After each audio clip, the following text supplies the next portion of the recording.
안녕하세요. 시골댁입니다. 오늘은 특별한 손님을 모셨습니다. 전국의 시골 마을을 직접 다니면서 촬영도 하시고 귀촌 귀농을 도와주기도 하시는 유튜버님이신데요. 얼마 전에는 주식 강의로 또 대박을 치시기도 하셨어요.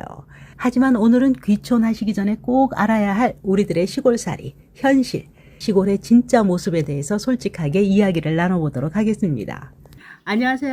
네, 안녕하세요. 반갑습니다. 멀리까지 오신다고 고생 많으셨네요. 아유, 먼저 자기소개 간단하게 좀 부탁드려도 될까요? 네, 안녕하십니까. 저희는 그 경기도 여주로 귀촌한 지 5년 차가 됐고요. 예. 예, 원래는 이제 회사 생활 하다가 조금 뭐 코로나 때 조금 갇혀 있는 게 너무 좀 힘들다 보니까 예. 조금 서둘러 좀 귀촌을 했고요. 제가 42, 네. 그다음에 이제 와이프가 40, 그때 이제 귀촌을 해서 지금 경기도 여주에서 뭐 농사도 짓고, 그다음에 뭐 유튜브 활동도 하고 있고, 네. 그거와 연계된 강사 활동도 하고 있고, 네. 그리고 저 같은 경우는 또 이제 뭐 주식 관련된 것들을 좀 오래 했어요. 한 20년 했어요. 그래서 그거 채널도 운영하고 있고, 또 최근에 책도 썼어요. 관련된 책도 쓰고, 예. 그렇게 지내고 있습니다. 네, 달그닥 TV입니다. 네, 부부시잖아, 그죠? 네. 이 시골댁 채널을 있게 해주신 분인데, 아, 저 그때 대단했죠. 너무 감사해가지고, 네, 그 인연이 지금 계속 이어오고 있는데요. 우리 구독자님들이 제일 궁금해 하시는 게, 뭐 때문에 도시분들이 시골을 그렇게 가고 싶어 하실까요? 많은 분들이. 일단 뭐 주변에 계신 분들 많이 이야기를 들어보면 이 스트레스가 제일 큰데, 그 사람에서 오는 스트레스가 너무 큰 것 같아요. 생활하시면서. 네네네. 그리고 이제 또 예전에 이제 저희 부모님 세대까지만 해도 뭔가를 하면 뭔가를 얻을 수 있고 뭔가를 이룰 수 있다, 이런 꿈들이 좀 있었는데, 지금에 이제 있는 좀 젊은 분들이나 아니면 기존에 이제 지금 30, 40대 분들은 좀 현실을 좀 타개하기가 힘들다라고 많이들 생각을 하시는 것 같아요. 왜냐면 뭐 서울에 지금 아파트가 뭐 평균이 뭐 12억? 뭐 네. 15억 얘기하잖아요. 근데 네. 그게 일반 직장인이 네. 더군다나 자녀를 양육하면서 모으기는 사실상 불가능한 금액에 가깝거든요. 주거에 대한 이런 것들을 좀 포기하면 사실 네. 시골 같은 데 내려오면 얼마든지 윤택하게 살 수 있거든요. 그리고 시골에도 아파트가 다 있어요. 그렇죠. 예, 그리고 제가 예전에 살던 구미 같은 경우에는 현재 기준으로도 30평 후반, 중후반 때 네네. 한 10년, 한 15년 된 것들 있잖아요. 네. 4억을 안 해요, 아직도. 브랜드 아파트들도. 그렇죠. 예, 근데 그런데 아파트 사놓고, 그 다음에 땅에다가 농막 하나 좀 갖다 놓고, 농사 짓고, 울타리 쳐놓고, 막 동물들하고 뛰어놀고 해도, 예, 한 6, 7억이면 되거든요. 그러니까 이런 현실적인 행복을 찾는 사람들이 많아지는 거예요. 왜냐면 내가 여기서 평생 진짜 70살까지 일해서 15억짜리 아파트 하나 살 거냐, 아니면 내가 지금 있는 요 정도 수준에 맞춰서 내려가서 뭐 아파트든 아니면 시골집 같은 거 사면 땅 같은 거에다가 내가 원하는 작물들 심고, 그다음에 원하는 꽃들 키우면서 동물들을 키우면서 살 거냐, 이런 현실적인 것들을 고민하다 보니까 좀 그런 행복 이런 거에 대해서 고민이 많아지다 보니까 좀 귀촌을 많이 생각하시는 것 같아요. 그렇다면 전국을 다니시면서 사실 여행 많이 하시잖아요. 일 삼아, 여행 삼아 그렇게 많이 다니시는데 여기는 정말 한번 살아보고 싶다 하는 도시 있으셨어요? 저희가 이제 경험한 거 위주로 좀 말씀드릴 수밖에 없는데, 네.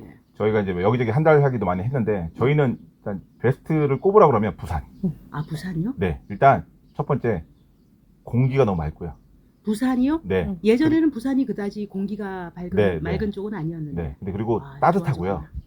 좋아졌구나. 그리고 최근에 막 미세먼지 많잖아요. 예. 근데 부산이나 이런 데는 바닷바람이 부니까 오, 깨끗해요. 더. 씻겨나가요. 네, 오히려. 그러니까 예전에는 아니었지만 예. 상대적인 게 된 거죠. 아. 지금. 그리고 부산이 흐린 날이 훨씬 적어요. 네. 최근에 부산 기후가 정말 좋아요. 아, 네, 그래요? 따뜻하고 맑고, 그리고 또 더 좋은 이유가 약간 도시를 못 떠나시겠는 분들 있잖아요. 네네. 그런 분들인데 생활비나 이런 것들, 뭐 이런 생활물가 이런 거 걱정되시는 분들은 부산 같은 경우에는 아직도 재래시장이라든가 이런 재래 이런 것들이 많이 남아 있어서 어떤 놀기도 좋고요, 아. 먹기도 좋고, 음식 이런 것들은 진짜 말할 수 없이 저렴하고, 예, 그런 것들이 좀 좋은 것 같아요. 그리고 부산 같은 경우에는 아무래도 바닷가 쪽은 좀 많이 비싸죠. 근데 안에 이제 내륙으로 들어갈수록 주택이나 뭐 이런 것들도 굉장히 저렴한 편이거든요.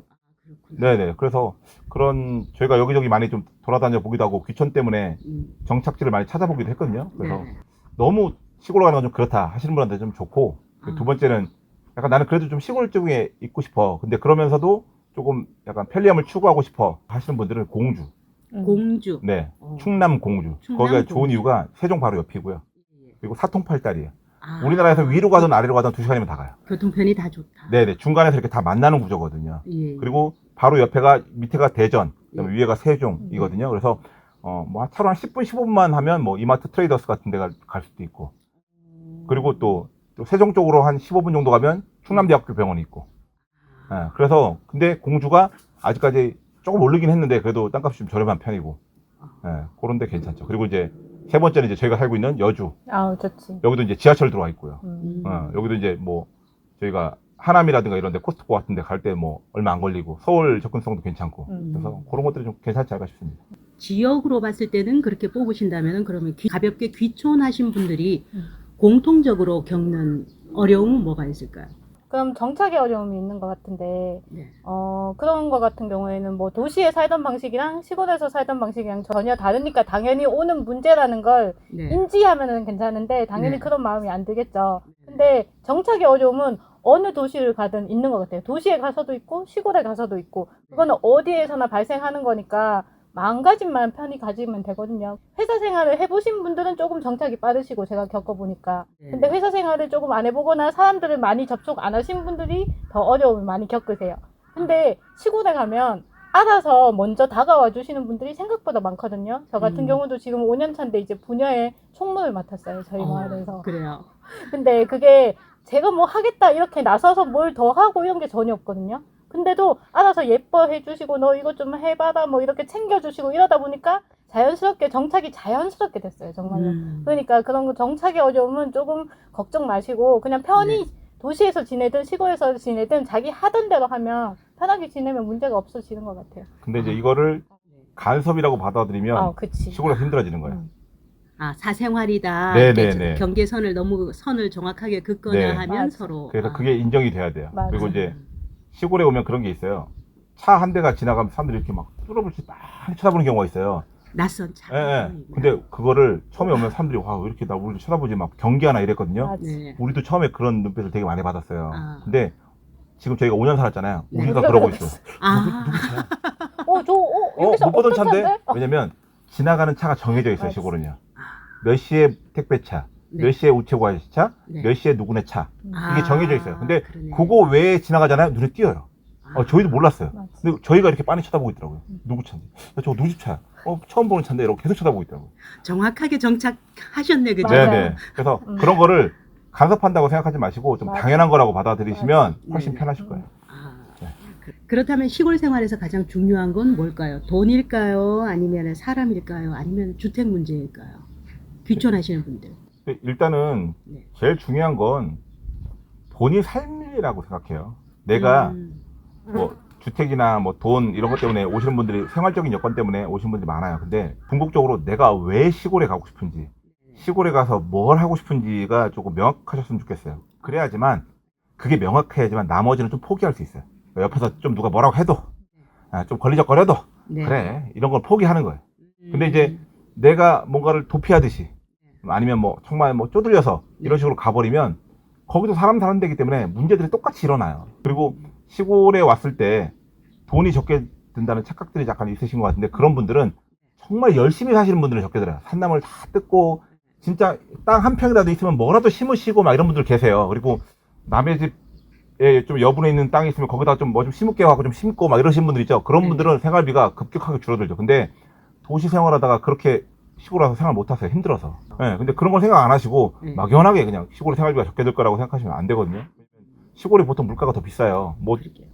모든 것들이 수급이 더 어렵기 때문에 가격을 더 높게 받거든요. 그래서 그런 것들 본인이 왜 시골로 오시려고 하는지 그리고 시골에서 뭘 하고 싶으신지 이런 것들을 좀 먼저 집중하시면 나머지는 자연스럽게 해결되지 않을까 생각합니다. 마지막으로 귀촌을 꿈꾸고 있는 우리 구독자 여러분들께 꼭 전하고 싶은 말씀이 있으시다면 먼저 귀촌을 하셔서 성공적으로 정착을 하셨으니까 어쨌든 귀촌을 한다는 건 일선에서 약간 물러난다는 느낌이 있어요. 그래서 조금 마음의 여유를 가지시고 시골에 들어와서 뭐 텃세니 막 이런 것 때문에 많이 고민하시고 힘들어 하시잖아요. 그런 것들을 조금 물러나서 보시고 그리고 어쨌든 조금 이 사람들 이상해 보인다 너무 간섭한다 이런 것들도 그 사람들하고 융화돼서 그 속으로 들어가면 다 또 이해가 돼요. 저희가 도시 생활만 했고 저희도 직장 생활을 15년 16년 했잖아요. 더군다나 대기업 생활을 했으니까 시간이 늦는다는 거에 대해서 이건 말이 안 되는 거예요. 시간은 늦으면 죽는 거예요. 근데 저희가 처음에 시골 정착하고 너무 힘들었던 게 뭐냐면요. 6시까지 모이잖아요. 집에서 6시에 출발해요, 그 사람들은. 근데 저희는 10분, 20분 전에 항상 도착했거든요. 너무 화가 나는 거예요. 이 사람들 우리를 무시하나? 우리를 중요하게 생각하지 않나? 그러니까 이렇게 행동하겠지? 이렇게 생각해요. 근데 웃긴 게 뭔지 아세요?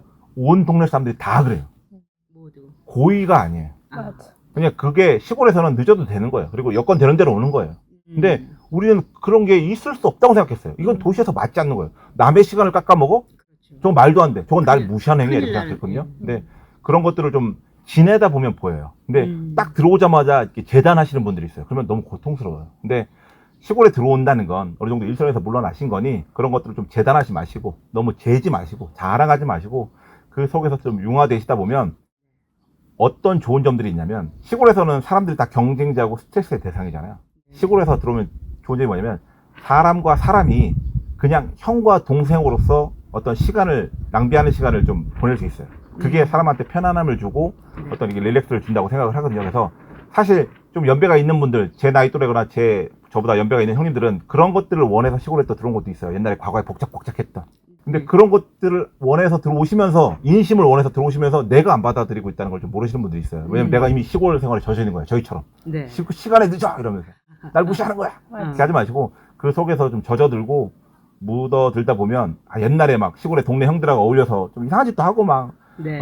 술 먹고 막 길바닥에 자기도 하고 이런 옛날에 어떤 추억들 있잖아요. 사람이 좋아서 네. 그냥 뭐 니 거 내 거 안 따지고 그런 것들을 조금 아직도 시골은 얼마든지 느끼실 수 있으니까 좀 많이 그런 것들을 좀 많이 좀 내려놓고 그다음에 네. 그 속에서 좀 융화되려고 시간을 조금 많이 해보셨으면 좋겠어요. 그리고 또 밖에서 이제 들어오시면 아무래도 도시 생활 하신 분들이 좀 딱 들어와 봐도 여유 있어 보여요. 내가 더 잘 사는 것처럼 보이고. 근데 그렇죠. 안 그렇거든요.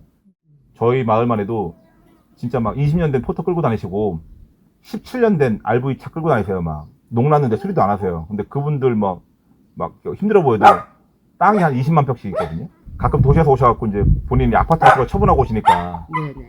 돈 자랑하는 분들이 계세요. 당장 이제 현금이 많아 보이는 것처럼 보이니까. 근데 네. 그러시면 안 되고 항상 겸손하셔야 돼요. 의외로 시골에 또 알부자분들 많으세요. 그런 것들 잘 융화돼서 어쨌든 시골 생활 좀 하셨으면 좋겠습니다.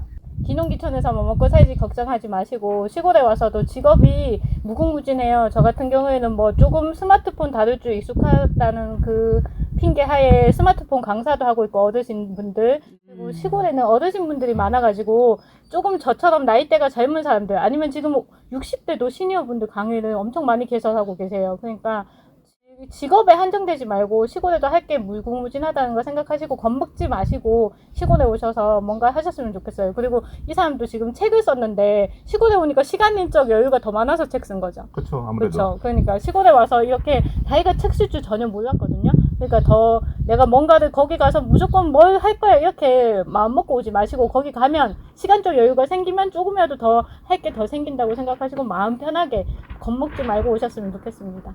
좋은 말씀 너무너무 감사드립니다. 네, 감사합니다. 오케이.